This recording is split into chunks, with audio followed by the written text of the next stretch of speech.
നമസ്കാരം. മലയാളി വാർത്ത ഇൻസൈഡിലേക്ക് സ്വാഗതം. ഇത് ഇന്ത്യ മഹാരാജ്യമാണ്. ഇവിടെ യാതൊരു തരത്തിലുള്ള ഭീകര പ്രവർത്തനവും അനുവദിക്കില്ല. ഇപ്പോൾ നമ്മുടെ സൈനിക ശക്തി അടക്കം മറ്റുള്ള ലോകരാജ്യങ്ങൾക്ക് ബോധ്യപ്പെട്ടിട്ടുണ്ട്. അതുകൊണ്ട് ശത്രു രാജ്യങ്ങൾ ഒന്ന് മടിക്കും ഇന്ത്യയുമായി നേരിട്ട് നേർക്കുനേർ ഏറ്റുമുട്ടാൻ. അല്ലാതെ വരുമ്പോഴാണ് ഇത്തരത്തിൽ ചാവേറുകളെ വെച്ചുകൊണ്ട് സാധാരണക്കാരെ അതിക്രൂരമായി കൊലപ്പെടുത്തുന്ന ഇപ്പോൾ ഡൽഹിയിലടക്കം നടന്നിട്ടുള്ള തരത്തിലുള്ള സ്ഫോടനങ്ങൾ ഇവർ ആസൂത്രണം ചെയ്തത്. പക്ഷേ ഏതെങ്കിലും തരത്തിലുള്ള ഒരു തുമ്പ് നമ്മുടെ കേന്ദ്ര അന്വേഷണ ഏജൻസികൾക്ക് ലഭിച്ചു കഴിഞ്ഞാൽ പിന്നീട് അങ്ങോട്ട് ഈ ഭീകരർ അനുഭവിക്കാൻ പോകുന്ന ഭവിഷ്യത്തുകൾ അത് വളരെ വലുതായിരിക്കും. ഒരു ഭീകരനും നമ്മുടെ രാജ്യത്ത് സ്ഥാനമില്ല. ഇവിടെ ജീവിച്ചുകൊണ്ട് നമ്മുടെ രാജ്യത്തെ, നമ്മുടെ മാതൃരാജ്യത്തെ ഒറ്റുകൊടുക്കാനാണ് പദ്ധതിയെങ്കിൽ പിന്നീട് അവരെ മുച്ചൂട് മുടിപ്പിച്ചു തന്നെയാണ് നമ്മുടെ അന്വേഷണ ഏജൻസികൾ അടങ്ങുകയുള്ളൂ. ഇപ്പോൾ അൽ ഫലാഹ് യൂണിവേഴ്സിറ്റിയെ ചുറ്റിപ്പറ്റിയാണ് അന്വേഷണങ്ങൾ നടക്കുന്നത്. അവിടെ 10ഓളം ആളുകളെ കാണാതായിട്ടുണ്ട് എന്നുള്ള റിപ്പോർട്ടുകളടക്കം പുറത്തു വന്നിട്ടുണ്ടായിരുന്നു. അൽ ഫലാഹ് യൂണിവേഴ്സിറ്റി ചെയർമാനായിട്ടുള്ള ജാവേദ് അഹമ്മദ് സിദ്ദിഖിയും കഴിഞ്ഞ 2 ദിവസം മുമ്പാണ് അന്വേഷണ ഏജൻസികൾ അറസ്റ്റ് ചെയ്തത്. ഇയാളെ ചോദ്യം ചെയ്തു വരികയാണ്. അൽ ഫലാഹ് യൂണിവേഴ്സിറ്റിയുമായി ചുറ്റിപ്പറ്റി വലിയ രീതിയിലുള്ള കള്ളപ്പണ ഇടപാടടക്കം അവിടെ നടന്നിട്ടുണ്ട്. കഴിഞ്ഞ ദിവസം റിപ്പോർട്ട് വന്നിട്ടുണ്ടായിരുന്നു. നമ്മൾ അതിനെക്കുറിച്ച് വാർത്തയും എടുത്തിട്ടുണ്ടായിരുന്നു. 415 കോടിയോളം രൂപയാണ് 7 വർഷത്തിനിടയിൽ അൽ ഫലാഹ് യൂണിവേഴ്സിറ്റിയിലേക്ക് ഒഴുകിയിരിക്കുന്നത്. ഈ ഫണ്ടൊക്കെ എവിടെ പോയി? ഇതൊക്കെ ഭീകരവാദ പ്രവർത്തനത്തിനാണ് ഉപയോഗിച്ചിരിക്കുന്നത് എന്നുള്ള കാര്യത്തിൽ യാതൊരു തർക്കവുമില്ല. ഇപ്പോൾ പുറത്തു വന്നിരിക്കുന്ന റിപ്പോർട്ടുകൾ അൽ ഫലാഹ് യൂണിവേഴ്സിറ്റി ചെയർമാൻ ജാവേദ് അഹമ്മദ് സിദ്ദിഖിയുടെ പ്രശ്നങ്ങൾ അവസാനിക്കുന്നില്ല, ഇനി അവസാനിക്കാനും പോകുന്നില്ല. ജാവേദ് അഹമ്മദ് സിദ്ദിഖിയുടെ അറസ്റ്റിന് പിന്നാലെ നിർണായക തീരുമാനവുമായി ഇപ്പോൾ അധികൃതർ. ഇപ്പോൾ മധ്യപ്രദേശിലെ മഹു കന്റോൺമെന്റ് ബോർഡ് അദ്ദേഹത്തിന്റെ കുടുംബത്തിന്റെ പേരിലുള്ള ഒരു റെസിഡൻഷ്യൽ കെട്ടിടം അനധികൃത നിർമ്മാണമായി പ്രഖ്യാപിക്കുകയും അനധികൃത ഭാഗം 3 ദിവസത്തിനകം പൊളിച്ചു മാറ്റണമെന്ന് ആവശ്യപ്പെട്ട് നോട്ടീസ് പതിക്കുകയും ചെയ്തിട്ടുണ്ട്. അതായത് ബുൾഡോസർ കയറ്റി ഇടിച്ചു നിരപ്പാക്കുമെന്നുള്ള വാർണിംഗ് ആണ് ഇപ്പോൾ ഒട്ടിച്ചിരിക്കുന്നത്. നിർദ്ദേശങ്ങൾ പാലിക്കാത്ത പക്ഷമാണ് പൊളിച്ചു മാറ്റുന്നതിനുള്ള ചെലവ് ബന്ധപ്പെട്ട കക്ഷിയിൽ നിന്ന് ഈടാക്കുമെന്ന് ബോർഡ് മുന്നറിയിപ്പ് നൽകിയിരിക്കുന്നത്. മഹുവിലെ മുക്കേരി മൊഹല്ലയിലെ സർവേ നമ്പർ 245/1245 സ്ഥിതി ചെയ്യുന്ന ഹൌസ് നമ്പർ 1371 ജാവേദ് അഹമ്മദ് സിദ്ദിഖിയുടെ പിതാവായ പരേതനായ മൗലാന ഹമ്മാദിന്റെ പേരിലാണ് ഈ രജിസ്റ്റർ ചെയ്തിട്ടുള്ളത്. ഏകദേശം 860 ചതുരശ്ര അടി വിസ്തീർണമുള്ള ഈ 3 നില കെട്ടിടത്തിൽ അനധികൃതമായി ബേസ്മെന്റും നിർമ്മിച്ചിട്ടുണ്ട്. കന്റോൺമെന്റ് എഞ്ചിനീയർ HS കലേയ പറഞ്ഞു. ജാവേദ് അഹമ്മദ് സിദ്ദിഖിയുടെ പിതാവായ പരേതനായ മൗലാന ഹമ്മാദിന്റെ വീടിനാണ് ഞങ്ങൾ നോട്ടീസ് നൽകിയത്. അനധികൃത നിർമ്മാണം നീക്കം ചെയ്യാൻ നിർദ്ദേശിച്ചുകൊണ്ട് 1924 കന്റോൺമെന്റ് നിയമത്തിലെ ബന്ധപ്പെട്ട വകുപ്പുകൾ പ്രകാരം 1996 1997 വകുപ്പ് നിരവധി കത്തുകൾ നൽകിയിരുന്നു. ആവർത്തിച്ചറിയിച്ചിട്ടും നിർമ്മാണം നീക്കം ചെയ്തില്ലെന്നും അദ്ദേഹം പറഞ്ഞിട്ടുണ്ട്. ഇപ്പോൾ നിലവിലെ നോട്ടീസിൽ കെട്ടിടത്തിലെ താമസക്കാരോ നിയമപരമായ അവകാശികളോ 3 ദിവസത്തിനുള്ളിൽ അനധികൃത നിർമ്മാണം നീക്കം ചെയ്യണമെന്ന് നിർദ്ദേശിച്ചിട്ടുണ്ട്. നിർദ്ദേശം പാലിച്ചില്ലെങ്കിൽ കന്റോൺമെന്റ് ബോർഡ് പൊളിച്ചു നീക്കൽ നടപടി സ്വീകരിക്കുമെന്നും കന്റോൺമെന്റ് നിയമത്തിലെ വ്യവസ്ഥകൾ അനുസരിച്ച് ഇതിനു വേണ്ടി വരുന്ന ചിലവ് ബന്ധപ്പെട്ട കക്ഷിയിൽ നിന്ന് ഈടാക്കുമെന്നും അധികാരി അറിയിച്ചിട്ടുണ്ട്. ജാവേദ് അഹമ്മദ് സിദ്ദിഖി ഉൾപ്പെടെയുള്ള മുഴുവൻ കുടുംബവും ഏകദേശം 25 വർഷം മുമ്പ് മഹു വിട്ട് ഹരിയാനയിലെ ഫരീദാബാദിലേക്ക് താമസം മാറിയതായാണ് വിവരം. എന്നിരുന്നാലും വീട്ടിൽ ചില ആളുകൾ താമസിക്കുന്നുണ്ട്. അവർക്കാണ് നോട്ടീസ് കൈമാറിയിരിക്കുന്നത്.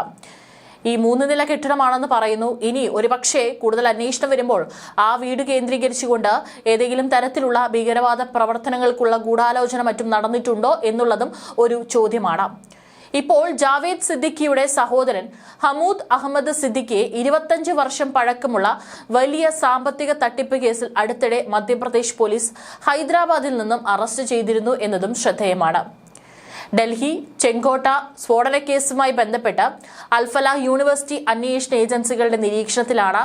ഇതുമായി ബന്ധപ്പെട്ടാണ് സ്ഥാപക ചെയർമാനായിട്ടുള്ള ഈ ജാവേദ് സിദ്ദിഖിയെ അറസ്റ്റ് ചെയ്തത്. ഇയാളെ കൂടുതൽ ചോദ്യം ചെയ്തതിൽ നിന്നാണ് ഈ അൽ ഫലാഹ് യൂണിവേഴ്സിറ്റി കേന്ദ്രീകരിച്ചുകൊണ്ട് അതിന്റെ പുറകുവശത്ത് എന്തൊക്കെ തരത്തിലുള്ള പ്രവർത്തനങ്ങളാണ് നടക്കുന്നത് എന്നതിനെ കുറിച്ചുള്ള കൂടുതൽ വിശദാംശങ്ങൾ പുറത്തു വരുന്നത്. ഏതായാലും ഇപ്പോൾ ഈ ഒരു 3 നില കെട്ടിടം, അദ്ദേഹത്തിന്റെ കൊട്ടാരം പൊളിച്ചു നീക്കാനുള്ള നീക്കങ്ങൾ ആരംഭിച്ചു കഴിഞ്ഞു. 3 ദിവസമാണ് സമയം നൽകിയിരിക്കുന്നത്. അതിനുള്ളിൽ അനധികൃതമായിട്ടുള്ള ഈ ഭാഗങ്ങൾ പൊളിച്ചു നീക്കിയില്ലെങ്കിൽ തീർച്ചയായിട്ടും അധികൃതർ നടപടി സ്വീകരിക്കുമെന്നാണ് റിപ്പോർട്ടുകൾ. മുഖ്യപ്രതിയായിട്ടുള്ള ഡോക്ടർ ഉമർ ഉൻ നബി ഉൾപ്പെടെ നിരവധി പ്രതികൾക്ക് ഈ സ്ഥാപനവുമായി നേരിട്ട് ബന്ധമുണ്ടെന്ന് കണ്ടെത്തിയതിനെ തുടർന്നാണ് യൂണിവേഴ്സിറ്റി അന്വേഷണത്തിന്റെ കേന്ദ്രമായി കണക്കാക്കപ്പെടുന്നത്. ഒരുപക്ഷെ നാളെ ഈ അൽഫലാഹ് യൂണിവേഴ്സിറ്റിയും ഇത്തരത്തിൽ ഇടിച്ചു നിരപ്പാക്കുമെന്നുള്ള കാര്യത്തിലും സംശയമില്ല. കാരണം ഈ യൂണിവേഴ്സിറ്റി വളരെ വ്യാജമായിട്ടാണ് രക്ഷിതാക്കളെ പറ്റിച്ചുകൊണ്ട് നെക് സർട്ടിഫിക്കറ്റ് അടക്കമുണ്ട് എന്ന് പറഞ്ഞുകൊണ്ട് വ്യാജമായിട്ടാണ് അവിടെ പ്രവർത്തിച്ചു വന്നിരുന്നത്.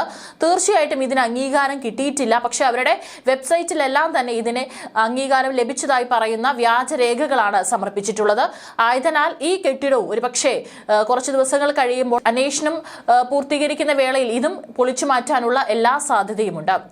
ഈ സ്ഥാപനത്തിലെ വിദ്യാർത്ഥികളുടെ രേഖകൾ, ഫണ്ടിംഗ് സ്രോതസ്സുകൾ, വിദേശ ഇടപാടുകൾ, സംശയാസ്പദമായ പ്രവർത്തനങ്ങൾ എന്നിവ അന്വേഷകർ വിശദമായി പരിശോധിക്കുകയാണ്. അതേസമയം വിഷയം അതീവ ഗൗരവമായതിനാൽ പ്രാദേശിക ഭരണകൂടവും കന്റോൺമെന്റ് ബോർഡും ശക്തമായ സുരക്ഷാ ക്രമീകരണങ്ങളും ഏർപ്പെടുത്തിയിട്ടുണ്ട്. അടുത്ത ദിവസങ്ങളിൽ തന്നെ കെട്ടിടം ബുൾഡോസർ ഉപയോഗിച്ച് പൊളിച്ചു മാറ്റാൻ സാധ്യതയുണ്ട്. ജാവേദ് അഹമ്മദ് സിദ്ദിഖിയുടെ ഉൾപ്പെടെയുള്ള മുഴുവൻ കുടുംബവും ഏകദേശം 25 വർഷം മുമ്പാണ് ഈ പറയുന്ന മഹു വിട്ട് ഹരിയാനയിലെ ഈ ഒരു ഫരീദാബാദിലേക്ക് താമസം മാറിയിരിക്കുന്നതായാണ് വിവരം. എന്നിരുന്നാലും അവിടുത്തെ ആളുകൾ ഉള്ളതുകൊണ്ടാണ് ഇവർക്ക് ഇപ്പോൾ നോട്ടീസ് കൈമാറിയിരിക്കുന്നത്. 3 ദിവസമാണ് ഇവർക്ക് സമയം നൽകിയിരിക്കുന്നത്. അതിനുള്ളിൽ ഒഴിഞ്ഞു പോകേണ്ടിയിരിക്കുന്നു. ഡൽഹി ചെങ്കോട്ട സ്ഫോടന കേസുമായി ബന്ധപ്പെട്ട് അൽ ഫലാഹ് യൂണിവേഴ്സിറ്റി അന്വേഷണ ഏജൻസികളുടെ നിരീക്ഷണത്തിലാണ്. ഈ പറയുന്ന ഇപ്പോൾ അറസ്റ്റിലായിട്ടുള്ള എല്ലാ പ്രതികൾക്കും, അതും ഡോക്ടർമാരടങ്ങുന്ന ഈ സംഘത്തിന് അൽ ഫലാഹ് യൂണിവേഴ്സിറ്റിയുമായിട്ട് ബന്ധമുണ്ട്. അതുകൊണ്ട് തന്നെ ഈ യൂണിവേഴ്സിറ്റി അന്വേഷണത്തിന്റെ ഒരു കേന്ദ്രമായി തന്നെ കണക്കാക്കപ്പെടുന്നുണ്ട്. അതിർത്തി കടന്നുള്ള ഭീകരതയ്ക്ക് പാകിസ്ഥാൻ ഇന്ധനം നൽകുന്നു എന്നുള്ള കാര്യത്തിൽ യാതൊരു സംശയവും വേണ്ട. പലപ്പോഴും നമ്മുടെ രാജ്യത്ത് നടന്നിട്ടുള്ള പല ഇത്തരത്തിലുള്ള ഭീകരാക്രമണങ്ങൾക്ക് പിന്നിൽ പാകിസ്ഥാന്റെ കറുത്ത കരങ്ങൾ തന്നെയാണ് പ്രവർത്തിച്ചിരിക്കുന്നത് എന്നുള്ള കാര്യത്തിലും യാതൊരു സംശയം വേണ്ട. ഇപ്പോൾ ചെങ്കോട്ടയിൽ നടന്നിട്ടുള്ള ഈ സ്ഫോടനത്തിലും പാകിസ്ഥാൻ ബന്ധമുണ്ടെന്ന് വീണ്ടും ഉറപ്പിച്ചു പറയുകയാണ്. കാരണം അത് സംബന്ധിച്ചുകൊണ്ട് പാകിസ്ഥാൻ നേതാവ് ചൗധരി അൻവറുൽ ഹക്ക് പറഞ്ഞ വാക്കുകളാണ് ഇപ്പോൾ ശ്രദ്ധ നേടുന്നത്. ചെങ്കോട്ട മുതൽ കശ്മീരിലെ കാടുകൾ വരെ ഭീകര ഗ്രൂപ്പുകൾ ഇന്ത്യയിൽ ആക്രമണം നടത്തിയെന്ന് ഭീകരവാദത്തിൽ സ്വന്തം രാജ്യത്തിനുള്ള പങ്ക് വെളിപ്പെടുത്തിയാണ് ഇപ്പോൾ പാകിസ്ഥാൻ നേതാവ് രംഗത്ത് വരുന്നത്. ഏതായാലും ഇന്ത്യയുമായുള്ള യുദ്ധ സാധ്യത തള്ളിക്കളയാനാവില്ലെന്ന് പ്രതിരോധ മന്ത്രി ഗുജ ആസിഫ് വ്യക്തമാക്കിയിട്ടുണ്ട്. വർദ്ധിച്ചു വരുന്ന സംഘർഷങ്ങൾക്കിടയിൽ പാകിസ്ഥാൻ യുദ്ധത്തിന് പൂർണ്ണ സജ്ജരാണെന്നും ഗൊജ്ജ വാദിച്ചു. പാകിസ്ഥാന്റെ പിന്തുണയോടെ പ്രവർത്തിക്കുന്ന ജെയ്ഷെ മുഹമ്മദ് ഭീകരരാണ് ആക്രമണത്തിന് പിന്നിലെന്ന് അന്വേഷണ സംഘം നേരത്തെ തന്നെ കണ്ടെത്തിയിരുന്നു. എന്നിരുന്നാലും ഭീകരാക്രമണത്തിൽ പ്രതികരിക്കാൻ പാകിസ്ഥാൻ ഇതുവരെ തയ്യാറായിരുന്നില്ല.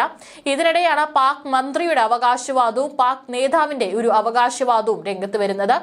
ഏതായാലും ഭീകരാക്രമണത്തിന് പാകിസ്ഥാനിലെ ജനങ്ങളിൽ നിന്നും ജെയ്ഷെ ഭീകരർ പണം ശേഖരിച്ചിട്ടുണ്ടെന്നും ഇതിനായി പാക് ആപ്പായ സാഡാപേ ഉൾപ്പെടെയുള്ള ഡിജിറ്റൽ സംവിധാനങ്ങൾ ഉപയോഗിച്ചിട്ടുണ്ടെന്നും കണ്ടെത്തിയിട്ടുണ്ട്. ഓപ്പറേഷൻ സിന്ദൂറിന് ശേഷമാണ് ജെയ്ഷെ മുഹമ്മദിന്റെ വനിതാ ഭീകര യൂണിറ്റ് ആരംഭിച്ചത്.